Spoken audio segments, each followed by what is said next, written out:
오늘 세계 환경의 날입니다. 그런데 국내에서는 라돈 공포가 퍼지고 있습니다. 대진 침대에서 1급 발암물질 라돈이 기준치를 크게 웃도는 수준으로 검출이 됐는데요. 사실은 우리 주변에도 이 라돈은 뜻하지 않은 곳에서 흔하게 존재합니다. 자세한 내용 라돈 안전센터장이신 연세대 환경공학부 조승현 교수와 함께 살펴보도록 하겠습니다. 어서 오십시오. 어서 오세요. 네, 지금 이 라돈 침대 사태 조사는 사회적 참사 특별조사위원회에 참여하고 계시기도 하잖아요. 예. 지금 조사가 어떻게 진행되고 있나요? 지금 일단은 방사능 침대 더 확실히 조사하고 있고 이거에 대한 영향, 그다음에 앞으로 이 조치, 국민들에 대한 보상 이런 것들을 협의하고 있습니다. 네, 지금 이제 문제가 되고 있는 게 바로 대진 침대인데요. 예. 문재인 대통령도 우체국 이용해서 수거하라고 지시를 예. 하기도 했는데 문제가 된 침대가 지금 총 21종입니다. 예. 이게 수거하기도 쉽지 않을 것 같아요. 실제로 수거도 제대로 되지 않고 있다고 하고. 저도 인터넷 기사를 보니까는 한 달 내로 수거한다고 그랬는데 이게 하루에 한 2,000개 수거를 목표로 하셨더라고요. 전체가 8만 개가 넘는다. 예. 근데 실제로 하루에 한 수백 개, 300개 정도. 그래서 네. 지금까지 한 8만 개에서 한 10,000개도 수거가 안 된 것으로 알고 있습니다. 네. 예. 교수님, 라돈이 어떤 물질입니까? 이제 국민들께서 이제 방사능 침대 때문에 라돈에 대한 관심이 많아지셨는데요. 네. 라돈은 우리 주변에 항상 존재하는 물질이고 방사능을 띤 기체입니다. 가스. 네. 주로 이 지구가 한 4, 50억 년 됐는데 반감기가 그 정도 된 원소들, 우라늄, 토륨이 지각에 있어요. 네.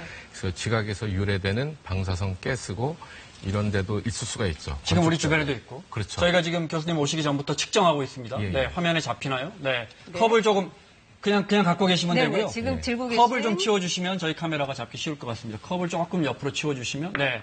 측정하고 있는데 측정기죠? 측정하는데 시간이 걸리기 때문에 저희가 잠시 후에 예, 지금 수치가 일부 나왔습니다. 예. 지금은 어떻게 나왔습니까? 지금은 기준치 한 4분의 1 이하. 4분의 1. 그렇게 예. 높진 않지만 어쨌든 예. 우리 주변에니까. 예, 그렇죠. 네, 알겠습니다.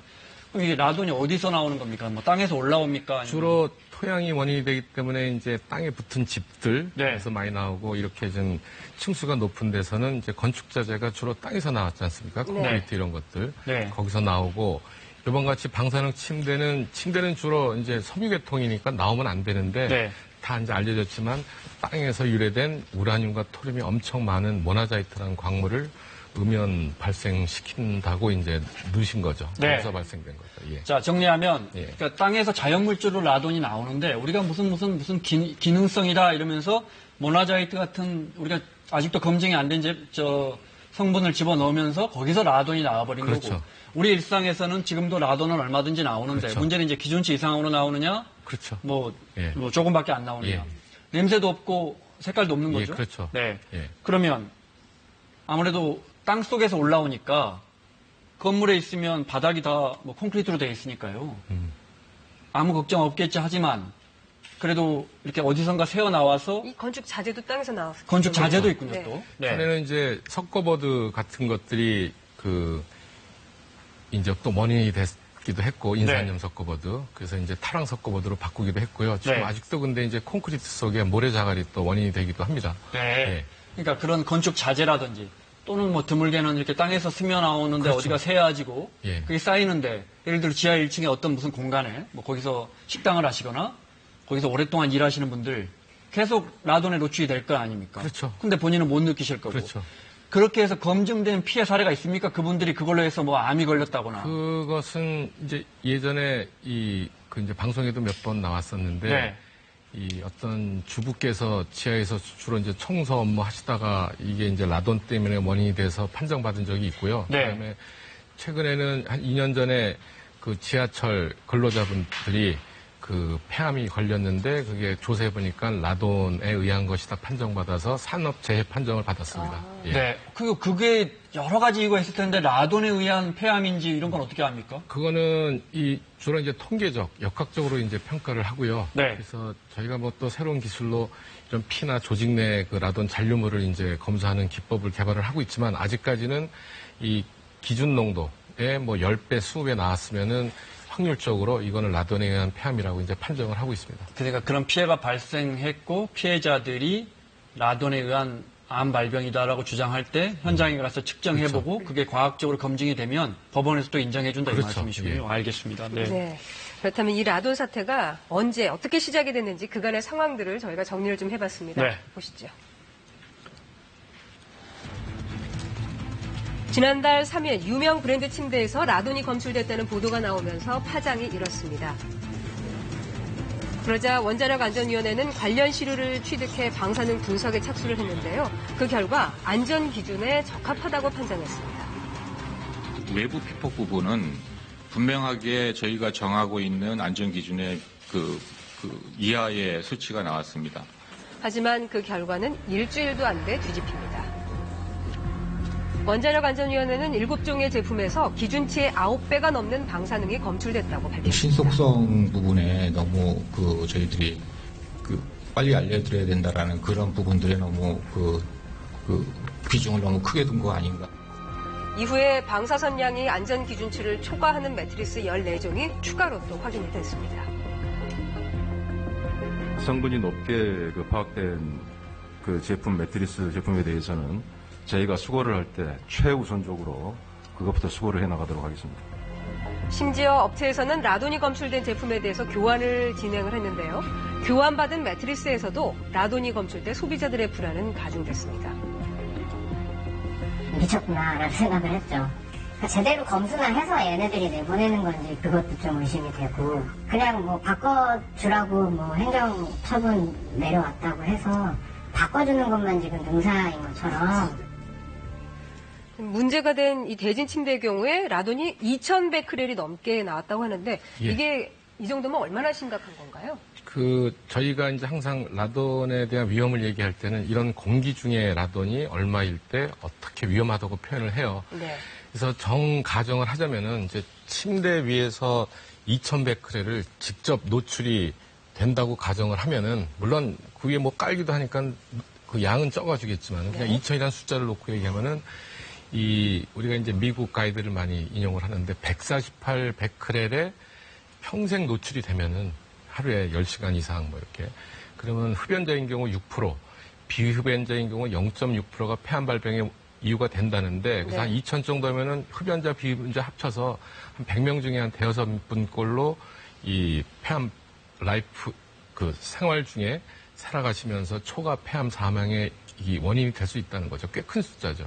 뭐 최대 20배를 기준치를 초과했다고 하는데, 지금 우리나라 라돈 그런 기준치가 어떻게 됩니까? 지금 다중이용시설, 이제 국민들께서 자주 들으려고 하시는 지하철이나 뭐 영화관 이런 데는 148베크렐이고요.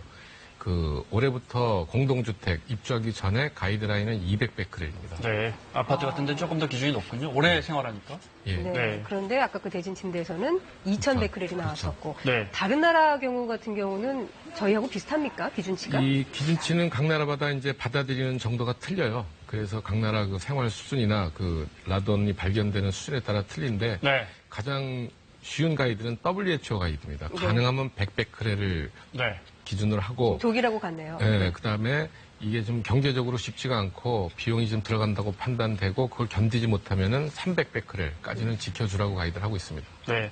앞서 이제 우리나라가 다중이용시설은 148베크렐, 네, 아파트는 한 200베크렐. 이 정도면 흡연과 비교했을 때는요? 그것도 이제 담배 몇 값이 이게 됩니까? 위에도 평가를 하신 분들이 이제 미국에도 나온 자료지만은 148베크렐에 거기서 항상 거주하시고 생활하신다 그러면 담배를 하루에 8개 피는 정도의 위험이라고 얘기를 하고 있습니다. 네, 정리하면 그러니까 기준치 정도 걸리는 정도의 라돈이 나오는 곳에서 생활하신다면 148베크렐, 그 정도면 하루에 담배 한 8개 정도 피우는 거와 같다. 네.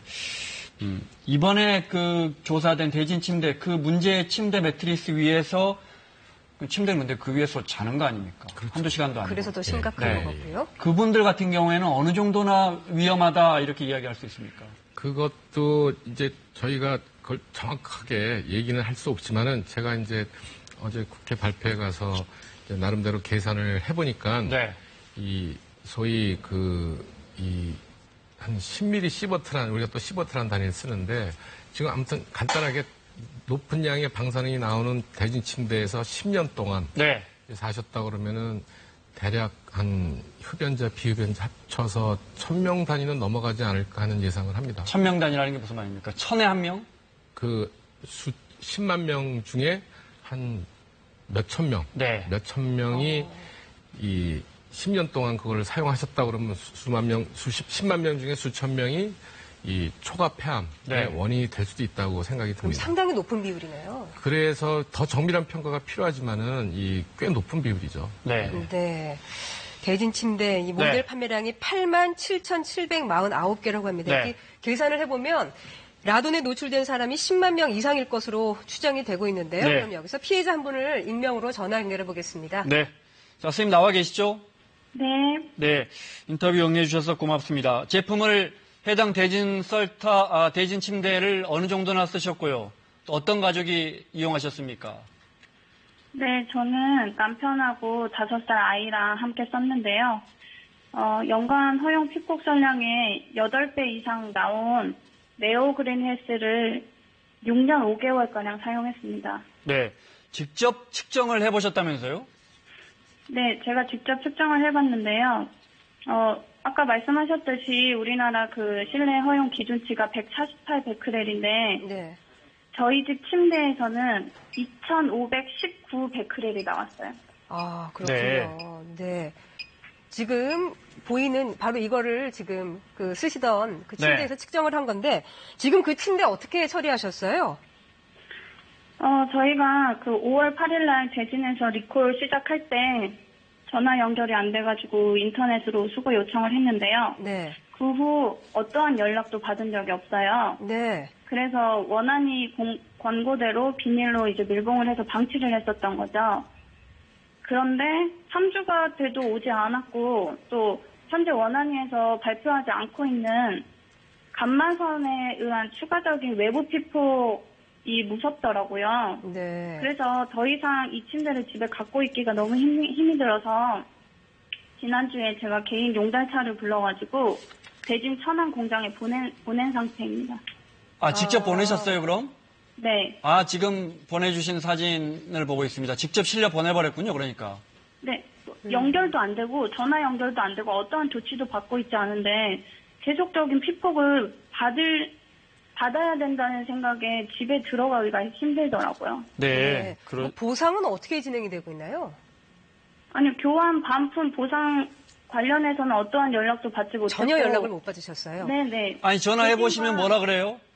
아니, 전화 연결이 전혀 안 돼요. 안 돼요? 연결 자체가 네. 되지 알겠습니다. 않는군요. 자, 그러면 선생님, 침대 회사는 그렇다 치고 정부나 원자력안전위원회는 어떤 부분이 좀 아쉽고 잘못됐다고 생각하십니까?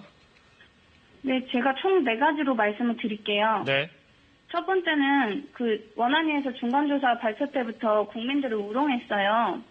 정확하지 않은 정보로 인체 영향이 미미하다는 이상한 발표를 해가지고 피해자들을 건강염려증 환자 취급을 했다는 거죠. 그래서 제가 병원에 빨리 가보고 싶어서 휴가를 낼 때에도 방사능 침대 피폭에 대해서 이야기를 했더니 주변 사람들이 웃더라고요. 네.